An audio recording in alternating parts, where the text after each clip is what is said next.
ലോക്സഭാ തെരഞ്ഞെടുപ്പ് തോൽവിക്ക് പിന്നാലെ സ്വയം വിമർശനവും പരസ്പരാരോപണങ്ങളുമായി LDF കക്ഷികൾ.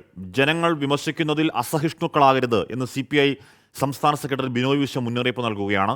ചരിത്രത്തെ മാത്രം ആശ്രയിച്ച് ഇടതുപക്ഷത്തിന് വളർച്ചയുണ്ടാകില്ല എന്ന് CPI-ML general secretary Dipankar Bhattacharya 24നോട് പറഞ്ഞു. അതിനിടെ മുഖ്യമന്ത്രിക്കെതിരായ തോമസ് ചാഴികാടന്റെ വിമർശനം LDF-ൽ ഉന്നയിക്കേണ്ടതില്ല എന്ന് കേരള കോൺഗ്രസ് എമ്മിൽ ധാരണയായി. ബ്രാഞ്ച് സെക്രട്ടറിമാർക്ക് അയച്ച കത്തിലാണ് CPI സംസ്ഥാന സെക്രട്ടറിയുടെ വിമർശനങ്ങൾ. ജനങ്ങളോട് ഇടപെടുമ്പോൾ വിനയം വേണം, ജനവിശ്വാസം ഇടിയുന്നതിൽ സ്വയം പരിശോധന വേണമെന്നും കത്തിൽ പറയുന്നു. തിരിച്ചുവരാനുള്ള ഏറ്റവും പ്രധാനപ്പെട്ട മാർഗം ജനങ്ങളുമായുള്ള ബന്ധം പുനഃസ്ഥാപിക്കുകയാണ്. യാഥാർത്ഥ്യങ്ങളെ തൊടാത്ത വ്യാഖ്യാനം കൊണ്ടോ ഉപരിപ്ലവമായ വിശകലന സാമർഥ്യം കൊണ്ടോ പ്രശ്നങ്ങൾ പരിഹരിക്കാൻ കഴിയില്ല എന്ന മുഖ്യമന്ത്രിക്കെതിരായ പരോക്ഷ വിമർശനവും കത്തിലുണ്ട്. BJP ജയിച്ചത് നിസ്സാരമായി കാണാൻ കഴിയുന്ന ഒന്നല്ല. സംസ്ഥാനത്തെ സാമൂഹ്യ അന്തരീക്ഷത്തെ എന്തുകൊണ്ട് ഇടതുപക്ഷത്തിന് മനസ്സിലാക്കാൻ കഴിഞ്ഞില്ല എന്ന ചോദ്യവും ബിനോയ് വിശ്വം ഉന്നയിക്കുന്നു.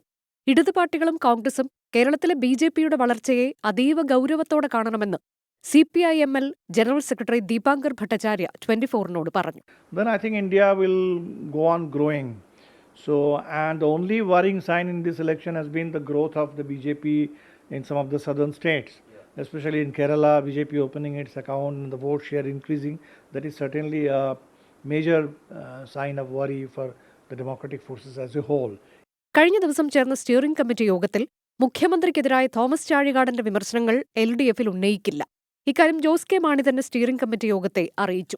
രാജ്യസഭാ സീറ്റ് ലഭിച്ച സാഹചര്യത്തിലാണ് വിമർശനങ്ങൾ ഒഴിവാക്കുന്നത്. തോൽവിയിൽ കൂട്ടുത്തരവാദിത്തമുണ്ടെന്നും മുഖ്യമന്ത്രിയെ വിമർശിക്കേണ്ട എന്നുമാണ് ജോസ് കെ മാണി സ്റ്റിയറിംഗ് കമ്മിറ്റിയിൽ പറഞ്ഞത്. വിവിധ ബ്യൂറോകൾക്കൊപ്പം 24 തിരുവനന്തപുരം.